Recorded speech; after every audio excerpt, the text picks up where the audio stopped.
You have less and less people who know anything about making anything.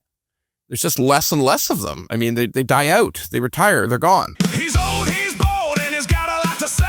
This is Angry Mortgage Podcast. In Canada, we need to understand that we are watching the death of our manufacturing industry. Like, we're just watching it happen. And by the way, it didn't just happen. It just didn't happen with Trump. It's been going on for a long time. Since 1975, manufacturing jobs, the total number of people working in manufacturing, was 24% of the workforce in 1975. It's just a little under 10%, around 9 something now. So that's a dramatic change in 50 years. Now you might say, well, Ron, robotics, yeah. But no, I mean, what we've done is we've lost head offices. We've lost the capacity to build this stuff. And we have the largest coastline in the world. Yeah, we do. We have the largest coastline in the world. You include the North, we have the largest coastline in the world. We don't build any ships. No, not really. Not really. And we're building like non-military. I think we're building 6 ships. I mean, they're building 1,800 in China, like 1,100 in South Korea. I mean, like, it just is what it is. So, and we're not, the automotive business has been declining steadily for the same sort of 50 years. It's been a little bit less. And now with the Trump trade war, it wouldn't surprise me in 5 or 10 years if there's no more automotive building in Canada. I wouldn't be shocked. There's none in Australia, by the way. They don't build a single car in Australia. There are countries where they don't build a single car. Other things, obviously, if the steel tariffs go on forever, here's one thing. As much as Prime Minister Carney wants to open up trade with all over the world, I think it's fairly expensive to ship steel overseas. I think that's not cheap. Okay. I mean, you need something geographically close, probably, right? Look, the reality is, will manufacturing as a source of employment drop to 2 or 3%?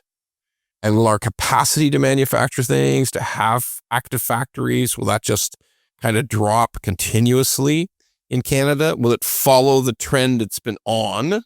High probability is yes, it will. We will drop to like 2 or 3% of our employment group in the country. And by the way, it's all essentially Ontario and Quebec. Combine Ontario and Quebec for manufacturing, there's 73% of all the manufacturing in this country. So those are the places that will be impacted by far the most. Ontario is 47%. So as we continue to lose jobs in those areas, what happens? Well, it's a self-defeating program. Like it's a death spiral, because you have less and less people who know anything about making anything. There's just less and less of them. I mean, they die out, they retire, they're gone. Okay. You can't bring it back. Like, it's been proven all over the world. You can't really bring it back. And it's, the United States was the most powerful manufacturing entity on the face of the earth. In the history of the world, nobody could build shit as effectively as the United States. Speed and quantity and everything else, and invention, new process, new things. Nobody could touch the United States, and it's radically changed. And they were the number one nation. And they're trying to bring it back. Like, and it's not just Trump, it's Biden too. They're trying to bring it back. They recognize it's a national security issue. Like, if you can't build shit, you can't supply your military. It's just that simple. You're not ready for war if you don't build anything. So they're pulling it back as best they can. It's not working that super good, but they're doing their best. I mean, we don't have the capacity to do that. Too small a country. We've let too many. What we've done is we've lost head offices. If you're a manufacturing company and you sold out to another larger company in the United States or Britain or France or wherever the hell it was, China or Japan, the head office is somewhere else. The real decisions about growing or shrinking a business are made somewhere else. If you lose head offices, you lose employment. And again, you lose the talent pool. And one of the reasons China is so successful in manufacturing is they've got tens of thousands and millions of people who just spend all their time thinking about making things. Okay, they execute at it. They graduate zillions of engineers. They devote their whole government policy to it. We don't. We've spent the last 15 years selling houses and flipping houses with each other. That's what we've done. So the idea that you can bring it back is very, very hard. It's so hard as to be rendered almost impossible. And the idea that, it's not going to slip down to 2 or 3% is probably very unlikely too. So what the hell is the answer? You've got to have employment in the country. You have to have things for people to do. We can't all just be influencers. Yeah, we can't all just be creators or work in tech, or there's got to be more jobs. And where could those jobs come from? And where could Canada's wealth come from? The answer always circles back to resources, okay? To resources. And not just, let's see if we can improve it. It's like double down, triple down, quadruple down, change everything to create wealth and success for Canadians. Quadruple down.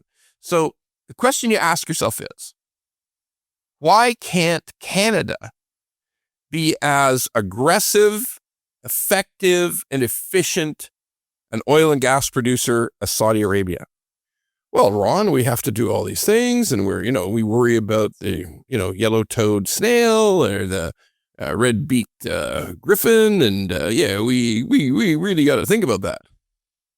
Fuck it, okay? It's sort of life or employment death for some people. For some people, it's going to be whether they're okay, they're doing okay, or they're poor. Okay. I don't believe we have any choice in deregulation. Massive, massive deregulation. It becomes easy to extract energy as it is in Saudi Arabia. How about mining? How about we say, listen, we want to be the best jurisdiction on earth.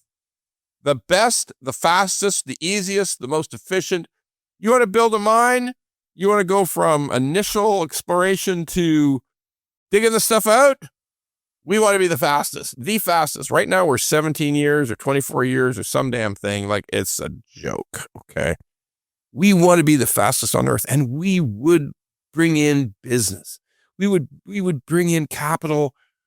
There would be companies flocking to mine in Canada because we're a safe jurisdiction. Rule of law. Just have to get out of our own way. We have to get out of our own way, and we will be that successful operation. So if we double down resources, double down on agriculture, triple down on mining, quadruple down on energy, like if we just do these things, we got a shot. We got a shot of keeping decent jobs, wealth, bringing in money that'll pay for our healthcare and have a great country. But if we don't, the alternatives are looking bleaker.